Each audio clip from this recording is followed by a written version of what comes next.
Halo Sobat Diksi, selamat datang kembali di Cakap Diksi season 2. Bahasa bukan sekedar kata tetapi suara kita. Bareng aku, Maulin. Aku Aufa, dan di episode kali ini tuh kita akan membahas sesuatu yang menarik banget nih teman-teman. Dan topik kali ini juga berkaitan banget sama mahasiswa PBI, yaitu mengulik dunia jurnalistik. Nah, betul sekali nih Kak. Sebagai mahasiswa pendidikan bahasa Indonesia, tentunya kita nggak asing lagi dengan kemampuan membaca, menulis, dan berbicara. Ternyata kemampuan ini juga berhubungan sekali nih Kak dengan dunia jurnalistik. Betul sekali. Jadi di podcast kali ini kita nggak akan cuma mengulik tentang bagaimana teori jurnalistik itu, teman-teman. Jadi di sini kita akan membahas bagaimana pengalaman berproses dari narasumber kita kali ini yang berkaitan dengan bidang jurnalistik. Nah, untuk membahas topik ini, tentunya kita sudah kedatangan narasumber yang sangat luar biasa. Beliau merupakan mahasiswa pendidikan bahasa Indonesia angkatan 2023 dan sekaligus pemimpin umum UKM LPM Sketsa di tahun 2025, yaitu Kak Zaki Zulfian. Halo Kak Zaki. Halo. Terima kasih atas kesempatannya dan sudah bersedia untuk hadir di menjadi narasumber di podcast Himadiksi kali ini. Apa kabar Kak? Oke, alhamdulillah kabarnya baik ya. Dari teman-teman gimana kabarnya? Baik juga Kak, Alhamdulillah baik Alhamdulillah. juga Kak.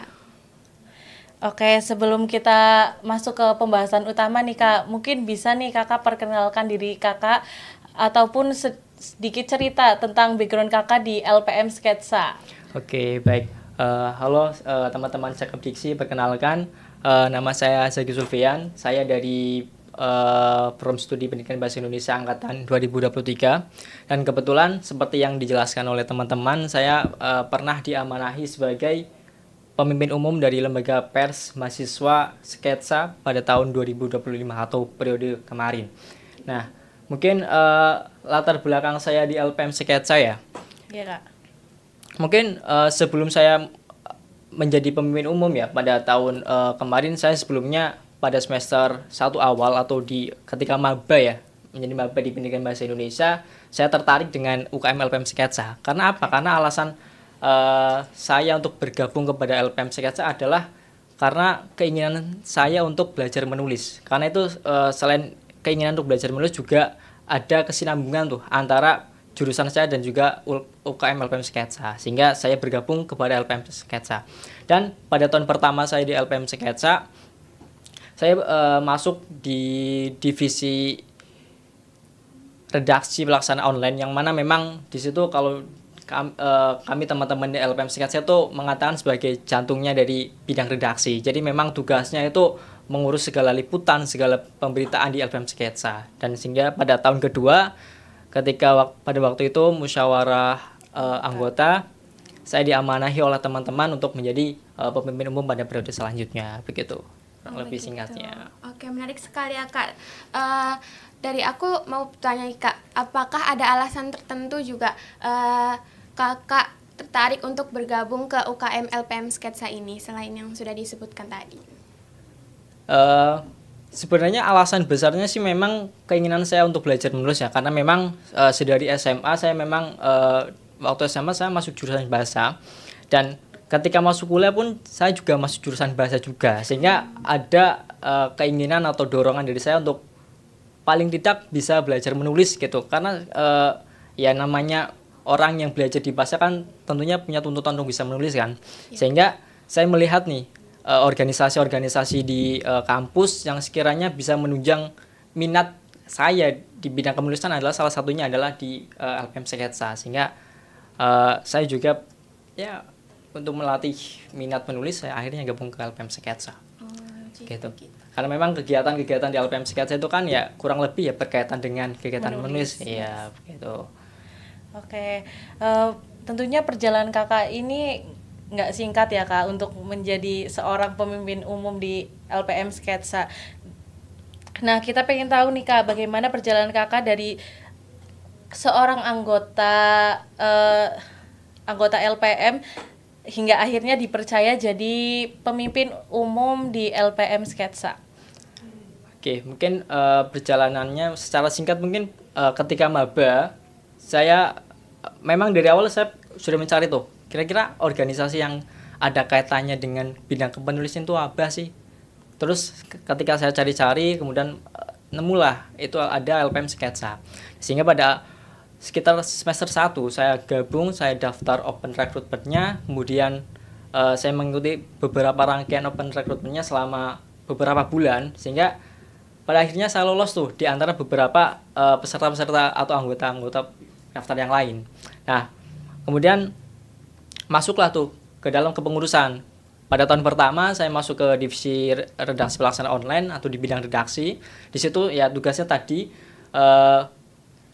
mengorganisir liputan berita, entah itu berita aksi atau berita-berita yang ada di kampus. Kemudian ya ikut juga dalam penyusunan majalah di LPM Sketsa, sehingga ya banyaklah di tahun pertama itu pengalaman-pengalaman saya di bidang redaksi yang memang saya peroleh gitu, sehingga di tahun pertama itu memang saya mungkin dapat dikatakan aktif ya dengan beberapa teman-teman yang lain, sehingga ketika pergantian kepengurusan nih atau musyawarah anggota itu teman-teman tuh mempercayakan saya karena melihat keaktifan saya gitu ketika tahun pertama, sehingga majulah saya jadi bakal calon pemimpin umum dan keluarlah nama saya dipilih oleh beberapa teman-teman untuk menjadi pemimpin umum. Dan tentunya perjalanan menjadi pemimpin umum itu gak mudah ya, banyak dinamika di dalamnya, entah itu dengan pihak eksternal ataupun pihak internal begitu. Tetapi karena bantuan dari teman-teman dalam satu organisasi, akhirnya saya bisa menyelesaikan amanah saya sebagai pemimpin umum pada bulan Desember kemarin begitu. Seperti itu Kak. Oke. Dari aku juga mau tanya, Kak kan berarti di LPM Sketsa ini udah pernah menjadi anggota terus sampai berangkat jadi pemimpin umum LPM Sketsa ini. Jadi selama perjalanan di LPM Sketsa ini adakah momentum yang menurut Kakak itu paling berkesan selama bergabung di UKM LPM Sketsa ini Kak? Oke, baik. Sebenarnya banyak sekali momen-momen yang tentunya berkesan ya, karena ketika kita berorganisasi tentunya kita saling berkolaborasi atau menjalin ikatan keluarga dalam organisasi. Tetapi ada beberapa momen yang menurut saya paling berkesan, yakni berkaitan dengan liputan tentunya. Ada yang menurut saya paling berkesan itu ada dua hal yang dua-duanya berkaitan dengan liputan. Yang pertama itu ada liputan aksi bela Palestina di Jakarta waktu itu. Nah, kenapa momen ini tuh menjadi sangat berkesan bagi saya? Karena itu merupakan pengalaman pertama saya untuk melakukan liputan di luar daerah atau di luar wilayah Jawa Tengah tentunya. Nah, itu momen yang sangat ya pengalaman paling pertama lah, sehingga itu sangat-sangat berkesan bagi saya. Nah, yang kedua tentunya liputan aksi demonstrasi pada bulan Agustus tahun kemarin. Yang mana memang waktu itu di beberapa daerah sempat panas, apalagi ditambah ya kan insiden pembakaran kemudian meninggalnya ojol driver ya yang terlindas kendaraan rantis gitu, sehingga itu juga menyulut kemarahan di beberapa daerah termasuk di Purwokerto, sehingga ketika kami melakukan liputan aksi itu ricuh lah istilahnya. Kemudian sampai-sampai yang ricuhnya tuh sampai disemprot gas air mata. Nah, itu pengalaman pertama saya juga ketika meliput suatu aksi, kemudian dibubarkan dengan cara ditembak gas air mata. Pun saya juga merasakan bagaimana sih rasanya gas air mata gitu. Sehingga itu menjadi hal yang menarik gitu bagi saya gitu ketika selama melakukan liputan aksi. Begitu. Itu dua hal mungkin yang menurut saya paling berkesan ya. Kalau bicara hal-hal yang berkesan mungkin banyak ya, kita nggak bisa selesai sampai sini begitu.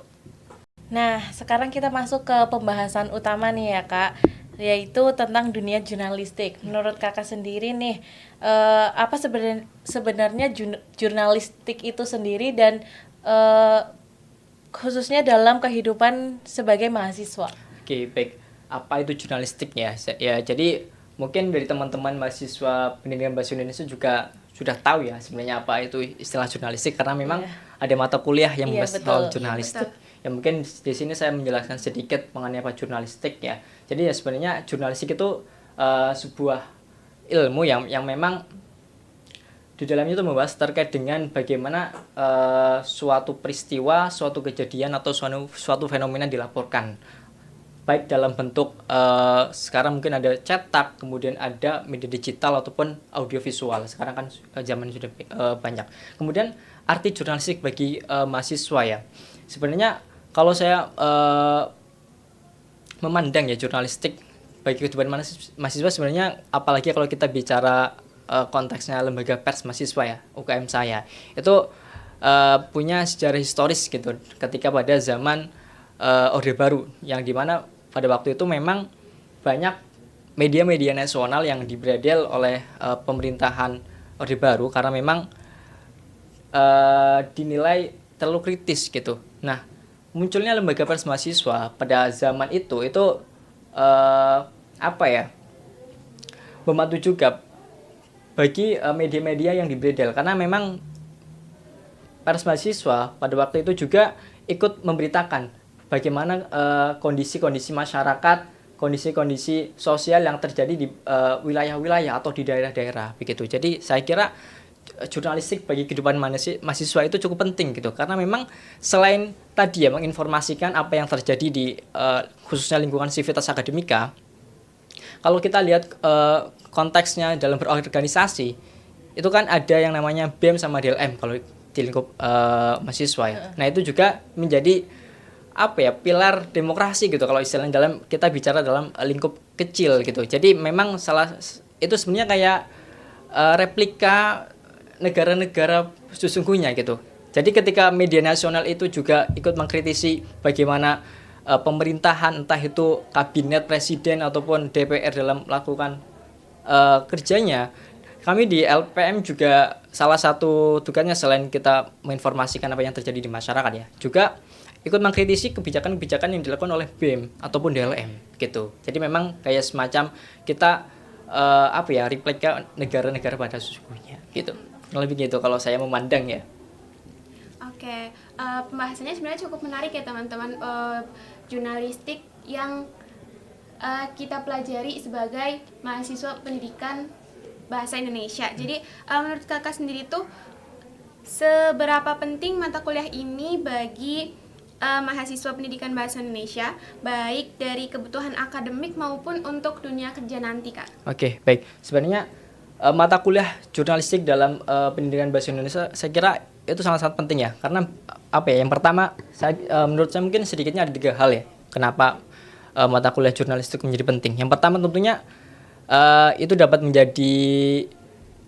menambah wawasan atau ilmu pengetahuan ya, khususnya dalam bidang jurnalistik, karena memang walaupun kita nantinya tidak bekerja sebagai jurnalis gitu ya, tapi paling nggak kita punya ilmunya gitu, punya ilmu jurnalistik yang mana mungkin ada nilai-nilai jurnalistik, bentuk-bentuk jurnalistik dan sebagainya. Itu yang pertama. Yang kedua tentunya itu menambah prospek kerja lulusan dari profil lulusan dari pendidikan bahasa Indonesia. Karena kan dengan adanya mata kuliah jurnalistik, lulusan mahasiswa pendidikan bahasa Indonesia itu hanya keluar menjadi guru, tapi barangkali ada yang memang mempunyai minat di bidang penulisan, itu bisa menjadi jurnalis. Itu yang kedua. Yang ketiga, kalaupun tidak menjadi jurnalis dan sudah mendapatkan tadi nilai ilmu terkait dengan bidang jurnalistik, dan ketika menjadi guru itu bisa memanfaatkan ilmunya, mempergunakan ilmunya untuk katakanlah mengembangkan ekstrakurikuler yang ada di sekolah. Kan sekarang di sekolah-sekolah kan udah banyak tuh ekstrakurikuler jurnalistik kan. Nah, alangkah baiknya guru-guru bahasa Indonesia mempunyai paling nggak bekal keilmuan terkait dengan bidang jurnalistik sehingga dapat mengembangkan atau memajukan ekstrakurikuler yang ada di sekolahnya terkait dengan ekstrakurikuler jurnalistik. Begitu itu menurut saya. Oke. Nih Kak, kalau semisal bisa membandingkan nih kayak perbedaan antara jurnalistik yang Kakak pelajari di ruang kelas dengan mempraktikannya langsung di LPM Sketsa itu sendiri. Oke, kalau bicara perbedaan mungkin ada satu hal yang paling terlihat ya kalau dari perbedaannya selama saya belajar jurnalistik di kampus dan juga mempraktikannya di organisasi. Sebenarnya lebih pada yang pertama tentunya proses peliputannya ya. Jadi kalau di kampus itu kan sistem penugasannya atau mahasiswa itu dituntut untuk menyusun atau membuat yang namanya berita per individu ya. Sistemnya per individu ya.